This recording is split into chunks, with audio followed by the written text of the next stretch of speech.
d'en dire plus.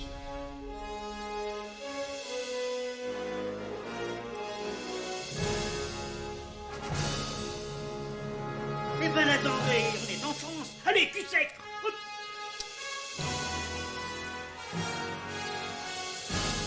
Personne ne veut le croire et pourtant c'est vrai, ils existent, ils sont là, Tarnatata. Le glow. Il faut qu'on pète.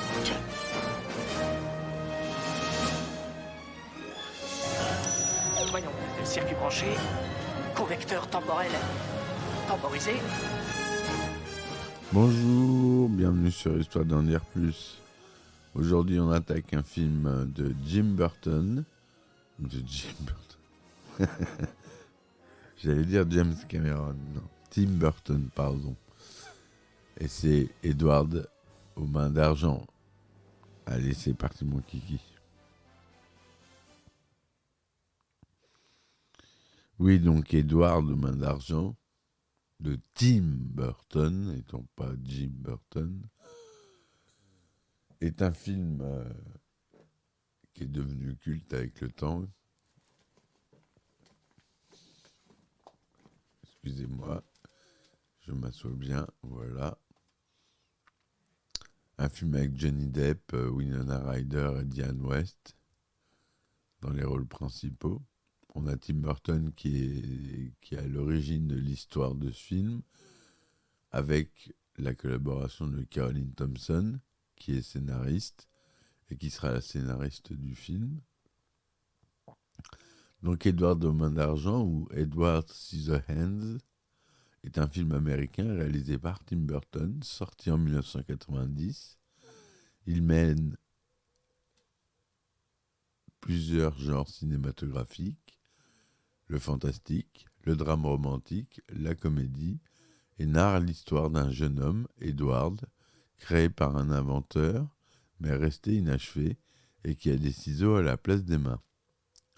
Edward est recueilli par Peg Boggs et tombe amoureux de sa fille, Kim, alors que les habitants de la banlieue résidentielle où il vit désormais l'accueillent d'abord chaleureusement avant de se retourner contre lui. Johnny Depp, dont c'est la première collaboration avec Burton, interprète le rôle-titre d'Edward. La distribution principale est également composée de Winona Ryder, Diane West, Alan Parkin, Katie Baker et Anthony Michael Hall, que des grands acteurs. Le film marque aussi la dernière apparition de Vincent Price, encore un grand acteur, au cinéma. Burton élabore l'idée du film d'après sa propre jeunesse passée dans une banlieue résidentielle de Burbank. Il engage Caroline Thompson pour scénariser son histoire. Le développement du projet est fortement accéléré à la suite du très important succès commercial remporté par Batman en 1989, le précédent film de Burton. Le tournage se déroule essentiellement en Floride, dans l'aire urbaine de la baie de Tampa. Le film est un succès commercial. Il est très bien accueilli par la critique. Il remporte plusieurs récompenses, le prix Hugo du meilleur film, le Saturn Award du meilleur film fantastique. Burton, lui, le considère comme son œuvre la plus personnelle.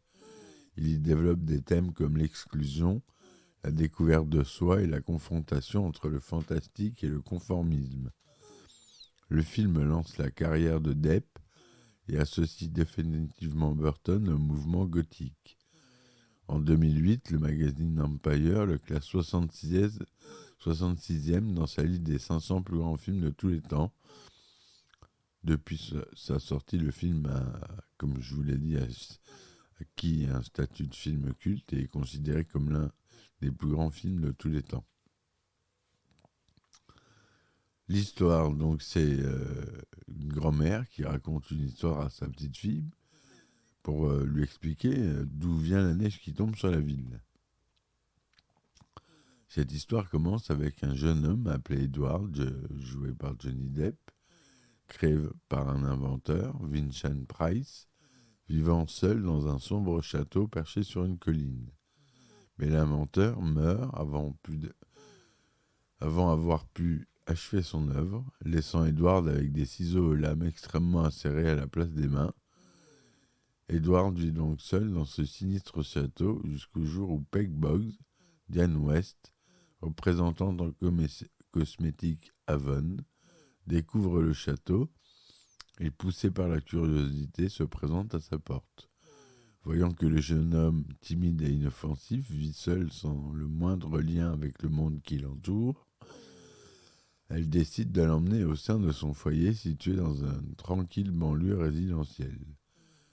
Edward commence alors à partager la vie de Peg, de son mari Bill, Alan Arkin, et de leur fils Kevin, Robert Oliveri, âgé de 12 ans.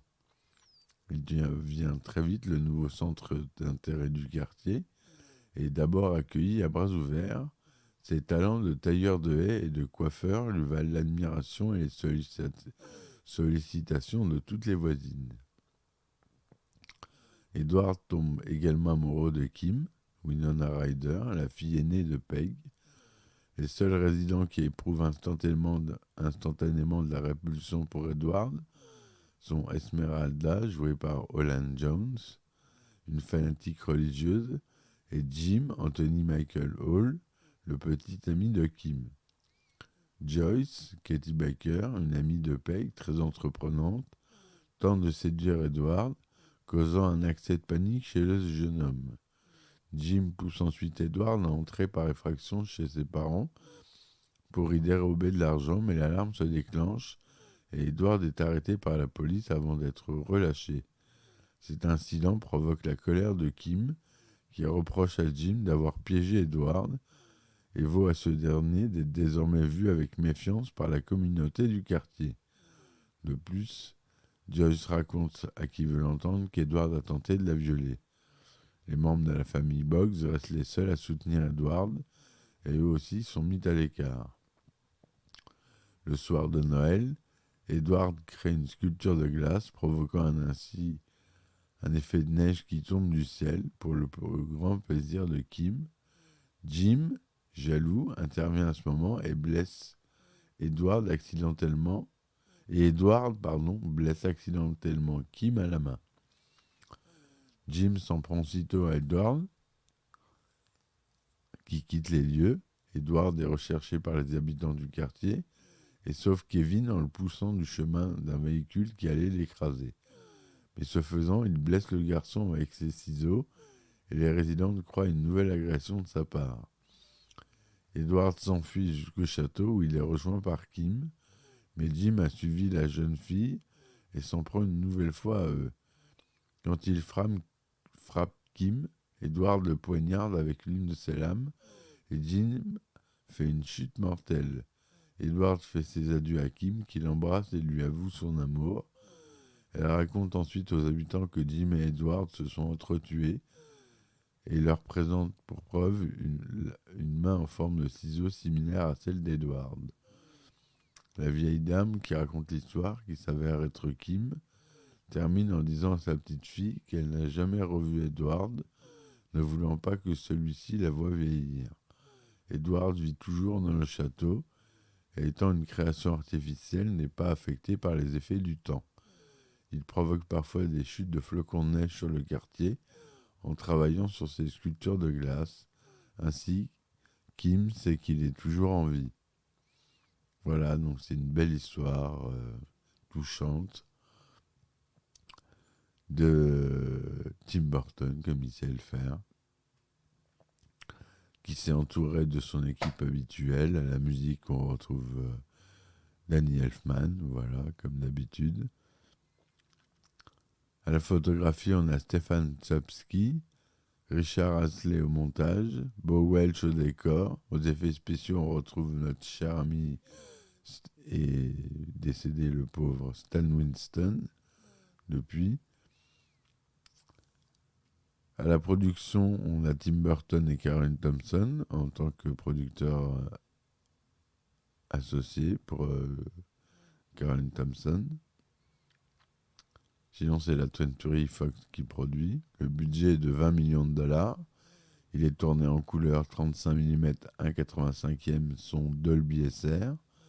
Il dure 105 minutes.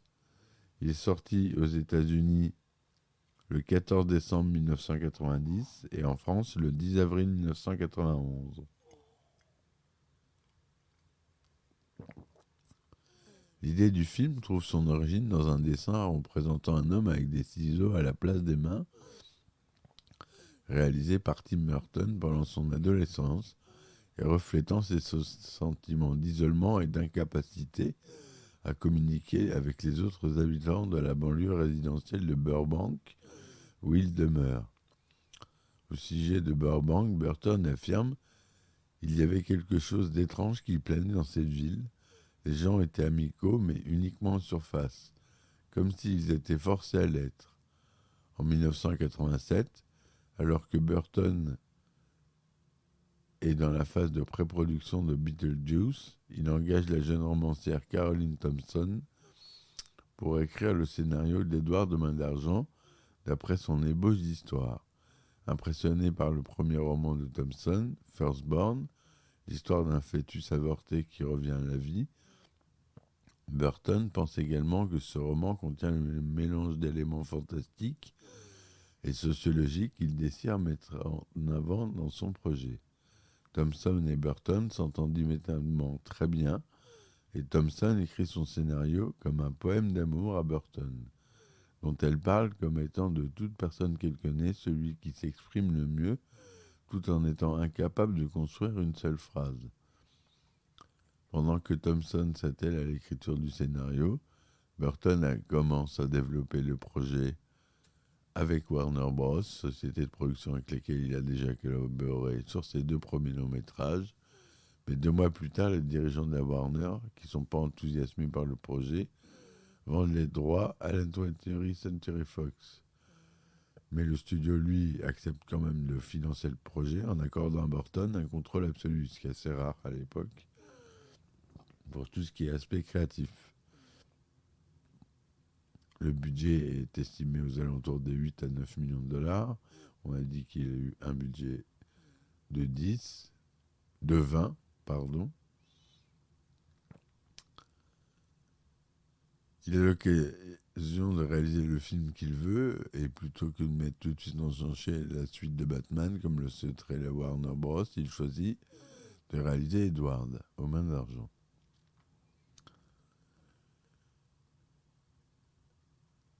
Voilà ce que je voulais vous dire. Ce film a reçu des très bons accueils. Il a fait 86 millions au total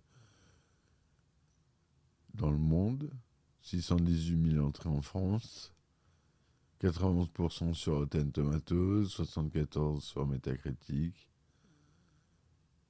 Télérama dit que c'est un beau film de Burton qui donne toute la mesure de son goût du merveilleux. Il a été récompensé, comme on l'a dit. La bande son du film est intéressante.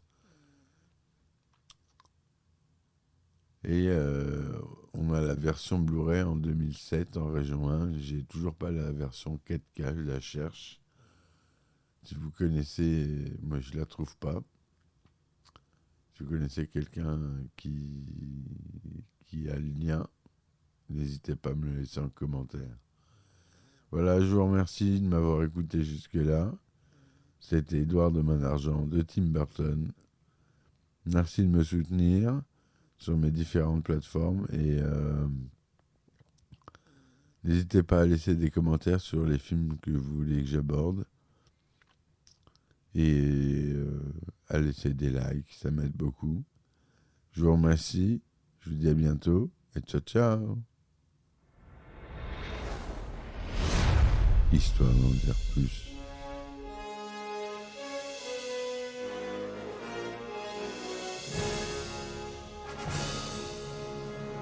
Eh ben attendez, on est en France. Allez, cul sec. Hop.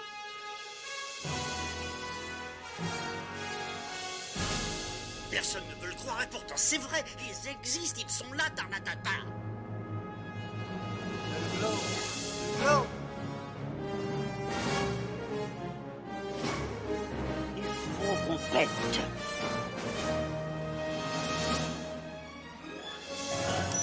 Voyons, le circuit branché, correcteur temporel temporisé,